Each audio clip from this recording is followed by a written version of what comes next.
They did something yesterday that was amazing, actually. They gave us a present, and the present arrived today. And it was a very big present worth a tremendous amount of money. It was oil and gas related. Yeah, it was related to the flow and to the strait, yeah.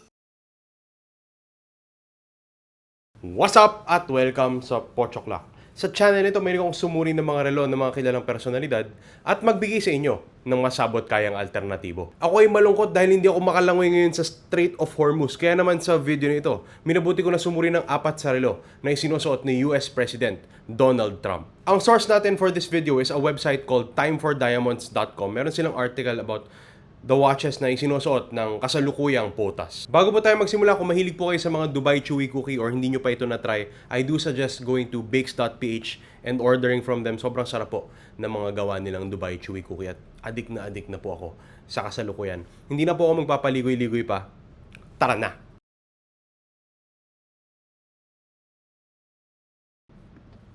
Para sa unang relo na ito ni POTUS Donald Trump, ang sabi ng ating source, this is our Rolex day date, the reference 118238. And so the Rolex day date was introduced in 1956.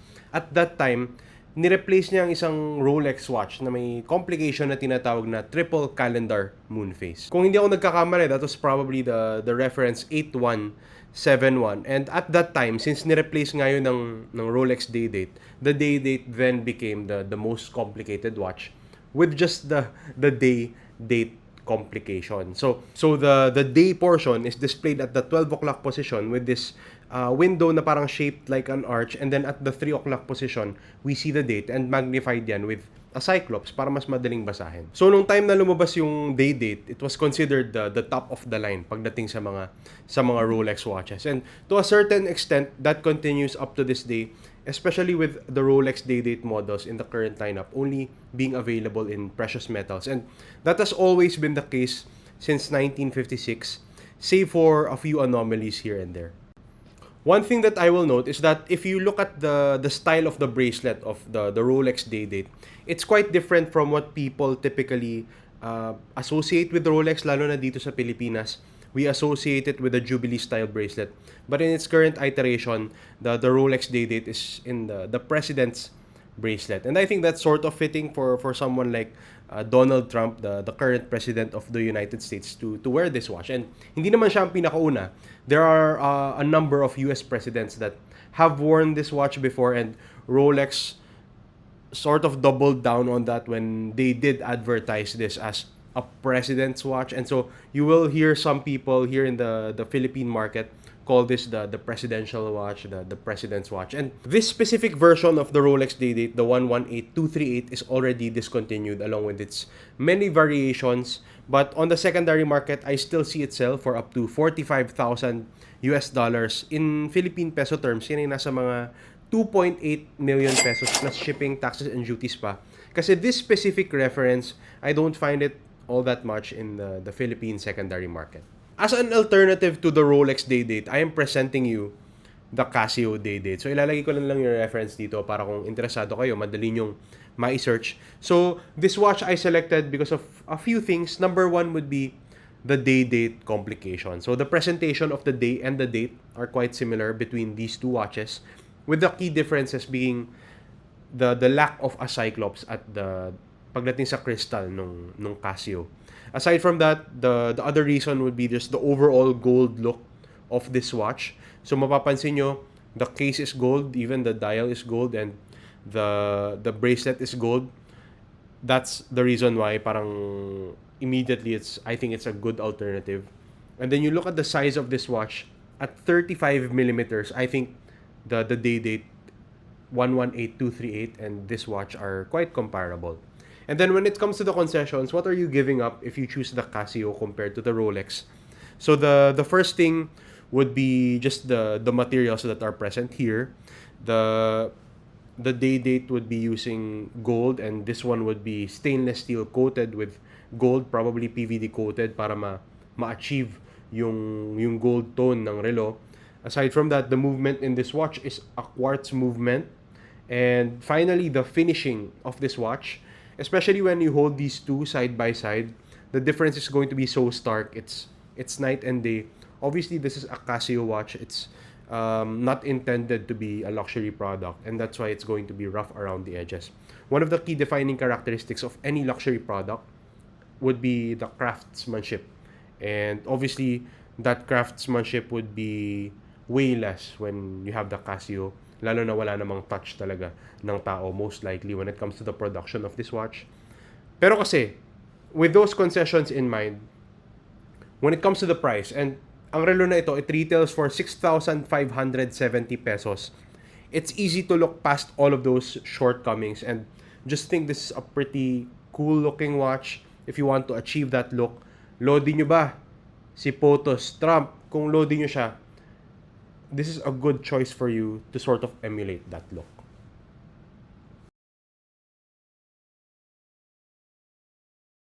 Bago tayo dumako sa pangalawang relo, wrist check muna. Suot ko ngayon ng Argos Philippines Intervalum Consistence. May current giveaway ako para sa relo na ito.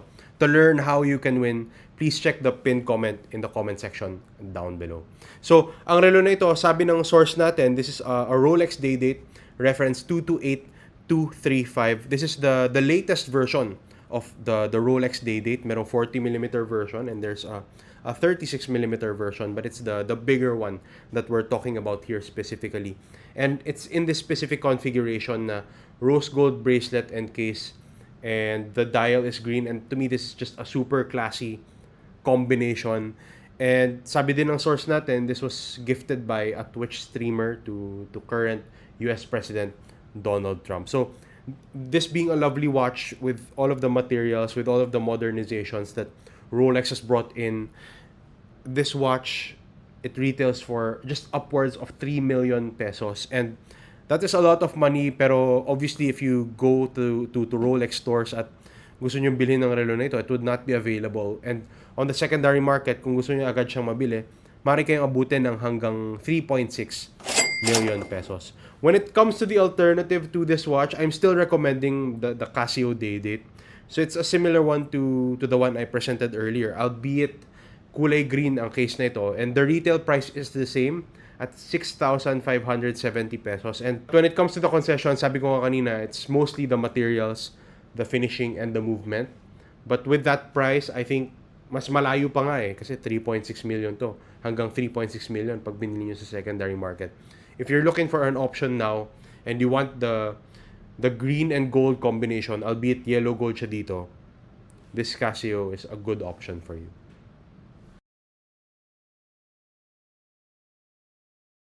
Dito naman sa kasunod na relo ni Donald Trump, ang sabi ng ating source, this is a Vacheron Constantin Historiques Ultra Fine 1968. And true to its name, this is a tribute to a watch that was released by Vacheron Constantin in 1968.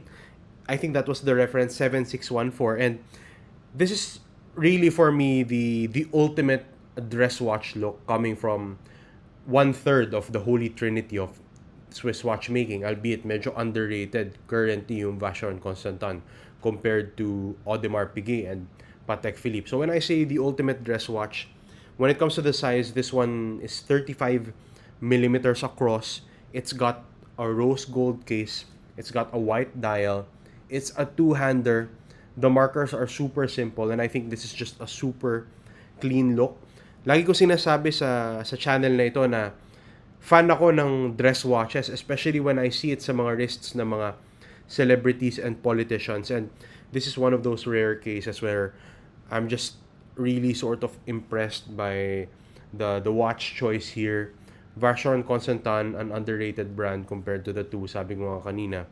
But this is the ultimate watch for me when it comes to wearing these two occasions. Although in this specific case, so ito ni President Donald Trump sa golf course, I personally would not recommend wearing this watch sa golf course, especially I think it would be quite fragile comparing it to sports models. Nevertheless, ang relo na ito, I see it sell on the secondary market for up to 13,600 Swiss francs. In Philippine peso terms, yan ay nasa mga 1.06 million pesos plus shipping, taxes, and duties pa. Kasi hindi masyadong sikat ang relo na ito. You would have a hard time trying to find this watch in the Philippine secondary market. So, because of that, when it comes to the alternative, kung gusto niyo ng alternative sa relo na ito, ang sinasuggest ko ay ang Ibarra Trofeo 1898. So Ibarra watches is it's a Filipino micro brand, and it's present in Cultura if I'm not mistaken, and this silhouette, the Trofeo 1898, is probably my favorite silhouette from the brand. Although I'm not super sure if I can pull it off, I probably would be able to with the look that it's aiming for, going for that dressy, understated look. Pero I selected this watch because of number one, the Filipino heritage, and number two, the similarity when it comes to the styling and when it comes to the use case na dress occasion. Although I would concede na hindi sila one-to-one match. For closer matches, you would probably go to Swatch and their What If line na square cases, although that one is bigger. But if you were to ask me, this would be a closer choice just when it comes to the use case for formal occasions. The Ibarra Trofeo really is a classy choice for me. Ngayon, ang relo na ito, it sells for 12,500 pesos at retail. And that's quite a distance from the Vacheron Constantin. Lalo na kung office goer kayo, you go to a lot of meetings, and you're looking for a watch that can handle those situations, and you go to formal occasions every now and then, the Ibarra Trofeo 1898 is a good choice for you.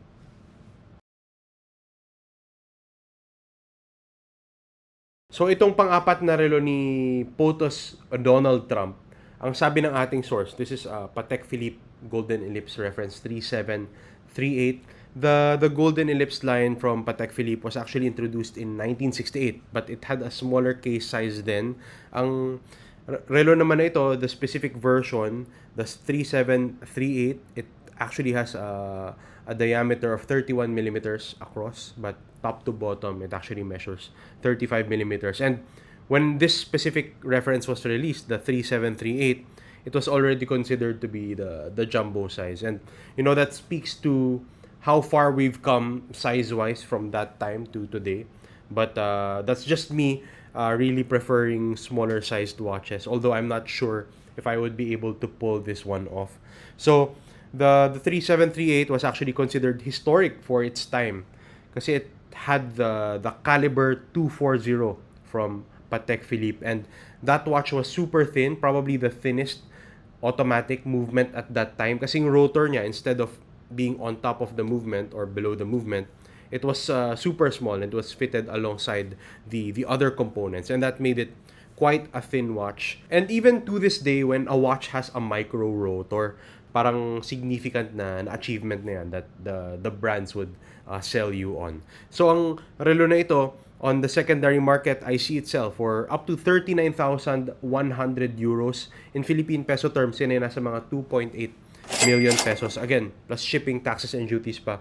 Kasi ang relo na ito, I don't find it in the Philippine secondary market all that much. And that just speaks to the popularity of more modern Patek Philippe models like the Nautilus and the Aquanaut. Ako personally, medyo nagsasawa na ako sa dalawang relong yan, and I actually prefer the Calatrava over any other watch collection in Patek Philippe's current catalog. When it comes to the alternative, I'm selecting the Bru Metric Light, and I'm selecting it because of the gold tone case and the bracelet and the smallish look.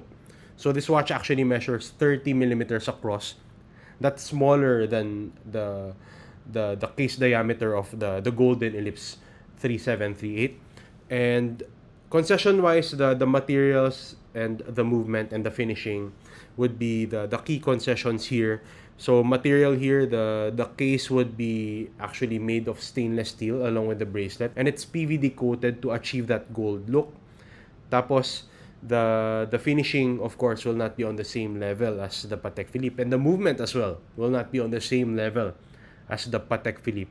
Patek Philippe, I always see here, are the masters of movement, and the caliber 240 was a historic movement that is going to be difficult to match, not just in terms of the quality of the movement itself, but in terms of the craftsmanship as well.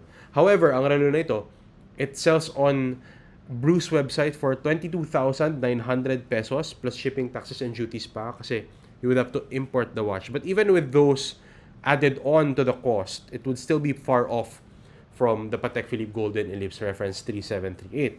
And that's why I think this is a good choice. It's got a more modern look that I think would be suited to a lot of people's tastes these days. Whether we like it or not, the golden ellipse is a sort of design that has already passed. Maybe it will be famous again, or it will become mainstream again at some point. But in this current cycle, it's sort of not there yet. And when it comes to the use case for the watch as well, comment ko lang, I think similar to the Vacheron Constantin, medyo mahirap yatang gamitin sa golf ang golden ellipse. But I think this Brew metric light, I think it would be a good sports watch even in its own right, especially with this kind of styling.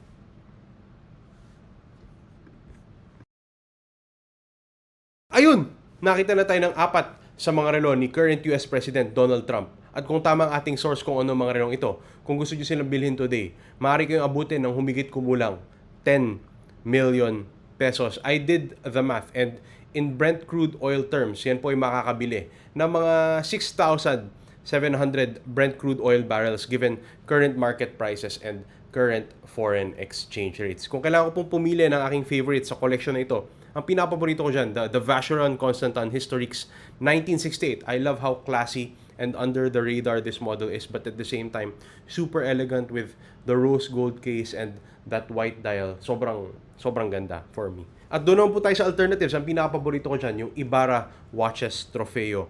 I really love the simplicity of this watch with that white dial, without gold-toned case, those classy Breguet numerals. I think this is just a great watch, a great-looking watch overall, and I think can work well for both men and women. Pero opinion ko lang po yan. Kung iba po ang inyong opinion, kung tingin nyo meron pang ibang relo na mas angkop bilang alternative, let me know in the comment section down below.